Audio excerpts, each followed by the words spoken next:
Escuchamos la palabra obesidad, pensamos en el peso corporal. Y es cierto, el peso es algo importante al que hay que prestar atención, pero en anatomía y fisiología también nos importa lo que el exceso de grasa o tejido adiposo le hace a nuestros órganos. Porque la obesidad no es solo tejido extra en el cuerpo, cambia la forma en que viven tus órganos y puede afectar la presión arterial, la inflamación, la insulina y dónde se almacena la grasa. Y eso explica por qué la obesidad se asocia con condiciones como enfermedad cardíaca, hígado graso y diabetes tipo 2. Hoy veremos algunos de los órganos que son afectados por la obesidad, como el corazón, el hígado, el páncreas y cómo afecta a nuestra salud. También hablaremos de los beneficios de perder tejido adiposo y de qué forma hacerlo. Así que, a darle a la aventura fisiológica y anatómica.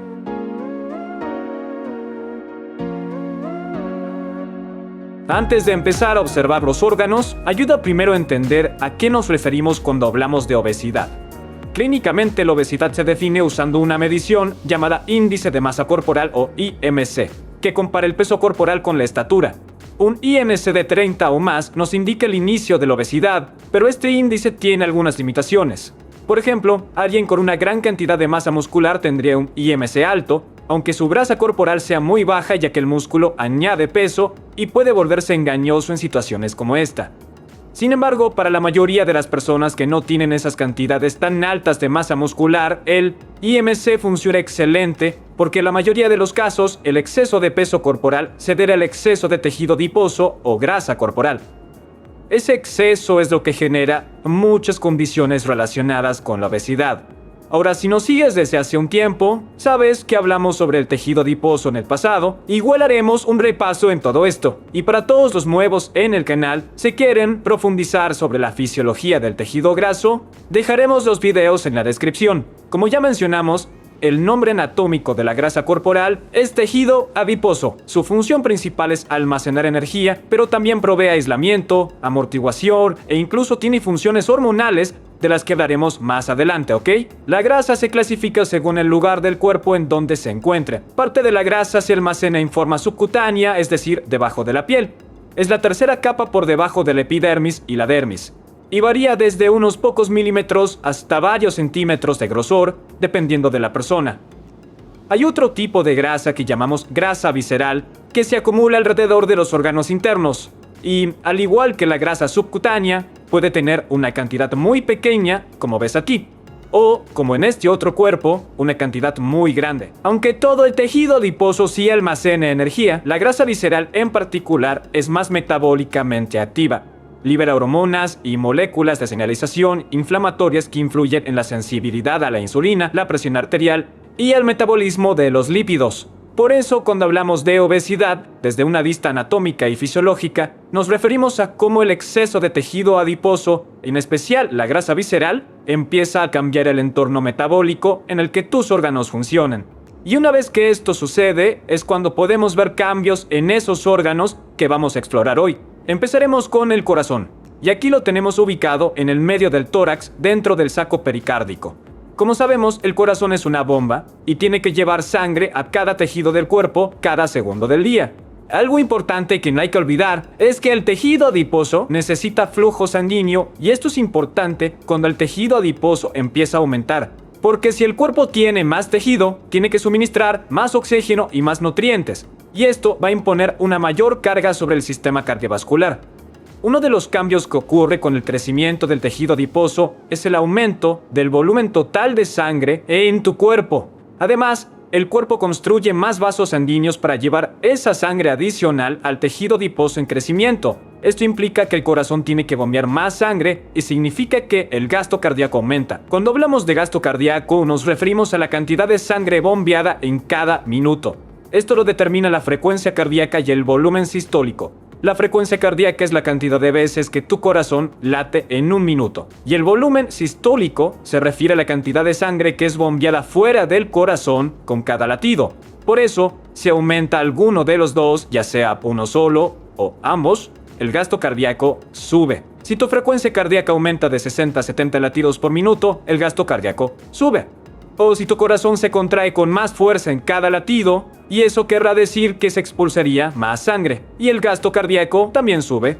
Ambas cosas suceden cuando una persona eleva su cantidad de tejido adiposo. También notarás que aún estando en proceso, la frecuencia cardíaca y el volumen sistólico aumentan. Y esto significa que el corazón hace más trabajo aún en reposo. Con el tiempo, otros cambios pueden desarrollarse, ya que el tejido adiposo no es solo almacenamiento pasivo. Si recuerdas, mencioné que tiene algunas funciones endocrinas. Además, el tejido adiposo libera moléculas que influyen en la inflamación, los sistemas hormonales y el tono vascular.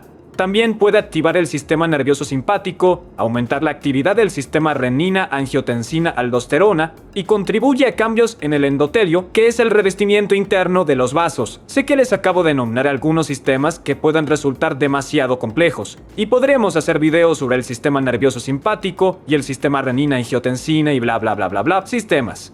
Pero lo que quiero remarcar de estos sistemas para nuestra historia es que cuando se activan, los vasos sanguíneos tienden a volverse más contraídos. La retención de sodio y agua aumenta y esto resulta en un aumento de la resistencia periférica total.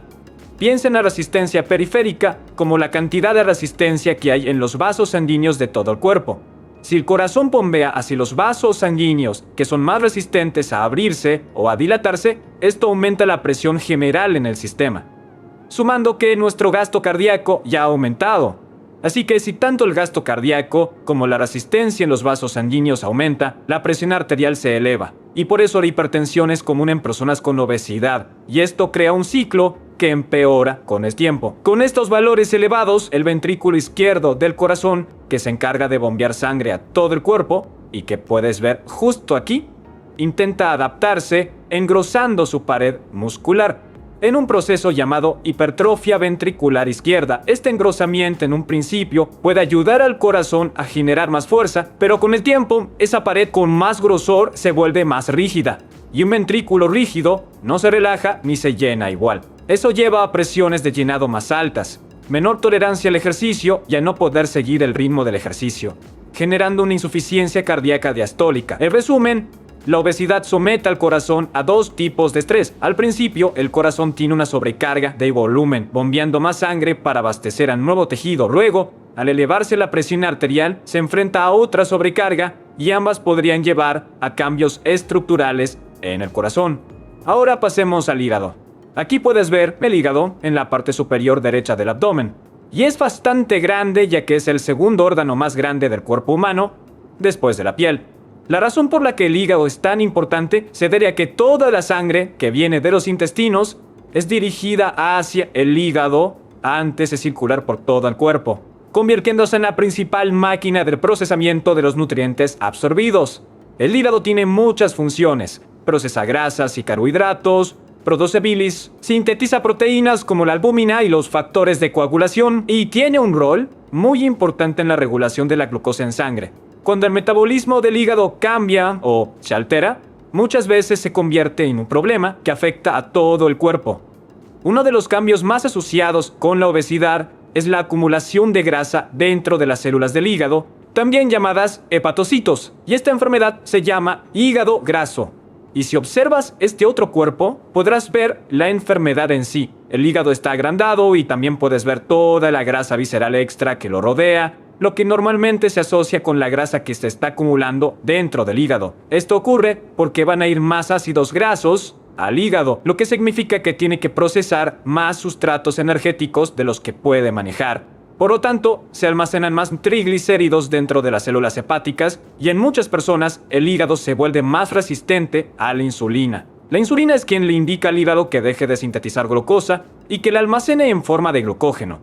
Sin embargo, cuando este se vuelve resistente a la insulina, no responde bien a la señal de que debe parar de producir y de liberar glucosa.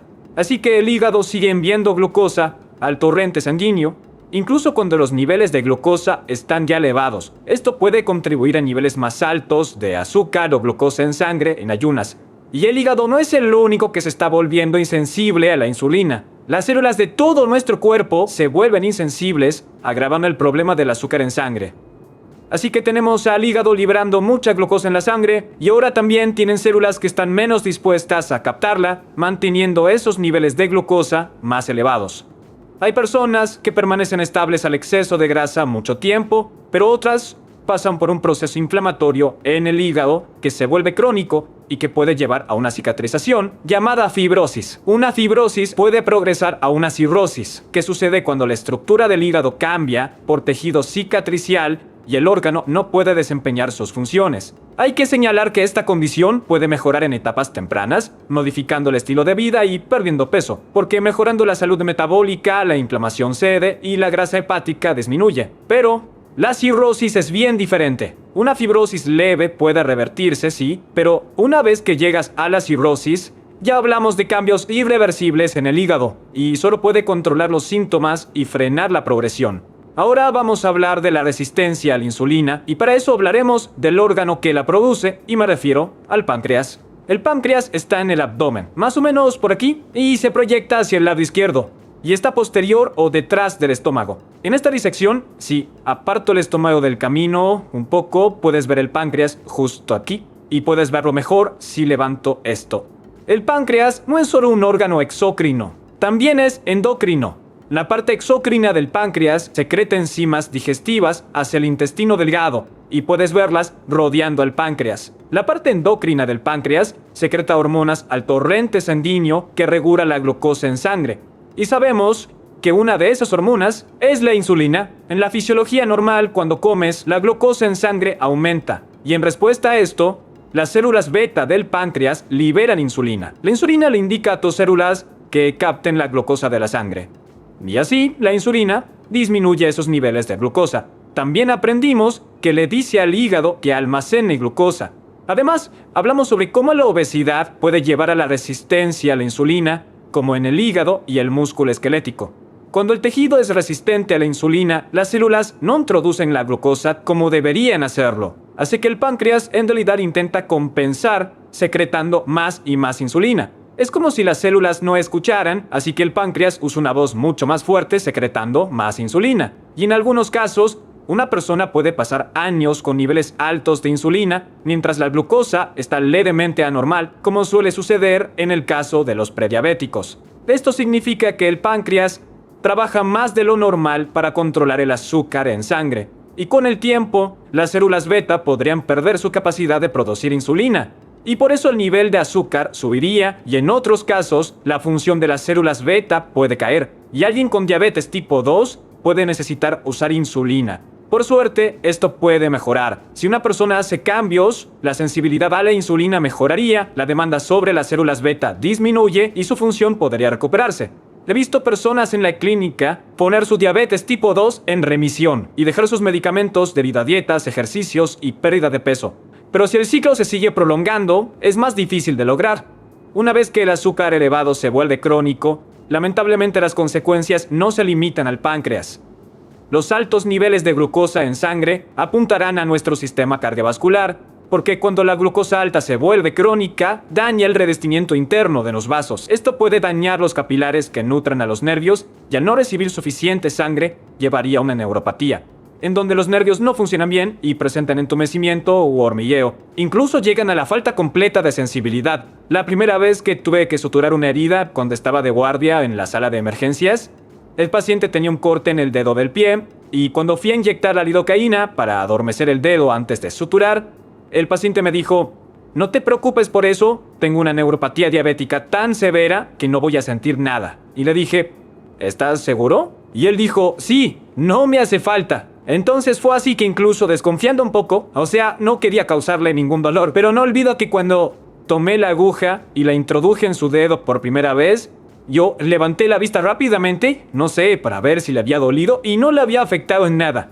Solo siguió viendo la televisión mientras le colocaba las suturas sin que sintiera nada, como dije. El otro problema es que los niveles altos de glucosa irritan la parte interna de los vasos sanguíneos, afectando tanto la microvasculatura como a los capilares. También puede hacer que los vasos sanguíneos grandes sean propensos a desarrollar placas, un proceso llamado aterosclerosis. En la aterosclerosis se estrechan los vasos y se restringe la sangre hacia ese tejido. Si ese estrechamiento sucede en la arteria carótida interna que lleva sangre al cerebro o en las arterias coronarias que llevan sangre al corazón, el riesgo de infarto aumentaría o ocurriría un ACV. Hasta aquí vimos que la grasa hace más que almacenar energía y producir aislamiento. Debido a que es biológicamente activa, puede influir en el tono vascular la presión arterial y los metabolismos hepático y energético. En niveles saludables, estos procesos funcionan sin ningún problema, pero con cantidades excesivas es cuando estos procesos se desajustan y empieza la resistencia a la insulina, enfermedades metabólicas y el entorno se vuelve inflamatorio y estresante para órganos como el hígado, el páncreas y los vasos sanguíneos. Y esto es lo que sucede con la grasa visceral porque tiende a ser más metabólicamente activa que la grasa subcutánea.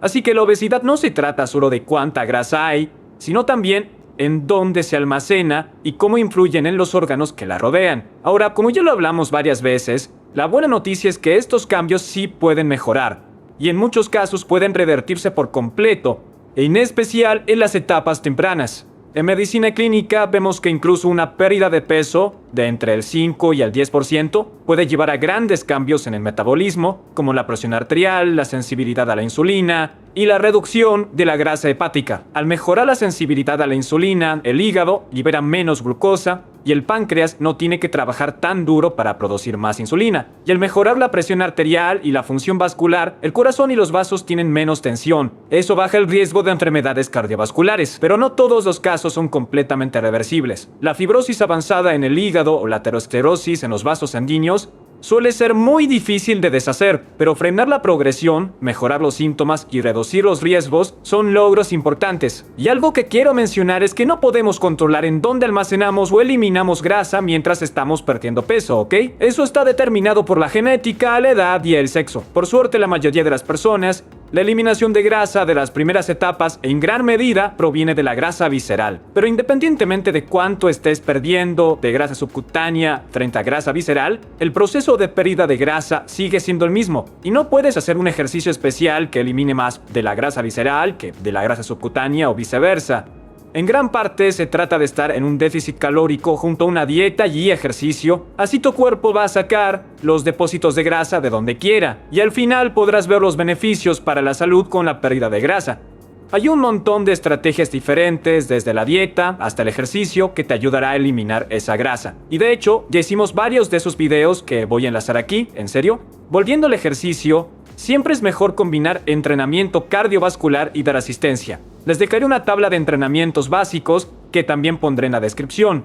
Ahora, lo último que sí quiero decir, y es que este video no es una acusación ni un juicio hacia nadie que esté batallando contra la obesidad, ¿ok? Trabajé con personas durante mucho tiempo y sé que la pérdida de peso es más fácil de decir que de hacer. He tenido pacientes que no batallaban con la pérdida de peso, pero también de los que sí batallaban mucho con eso. Algunas personas pensarán que es porque esa persona es floja y no quiere poner nada de su parte. Y claro, hay personas que no están dispuestas a poner nada de esfuerzo en esto. Pero también hay personas que batallan con otras situaciones. Tal vez sea la genética, el estrés, una lesión o cierta condición de salud que le hace más difícil bajar de ese peso. Así que esto a veces no siempre es tan simple. Y la intención de este video es brindar información sobre cómo el tejido adiposo puede influir en tu salud para que puedas aplicarlo a tus objetivos. Al final del día, el objetivo no es el prejuicio, sino entender la anatomía y la fisiología de cómo funciona nuestro cuerpo, porque una vez que entiendes lo que está pasando en tus órganos, se vuelve mucho más fácil tomar decisiones sobre tu salud. Muchas gracias a todos por apoyar nuestro canal y, como siempre digo, hasta otro video.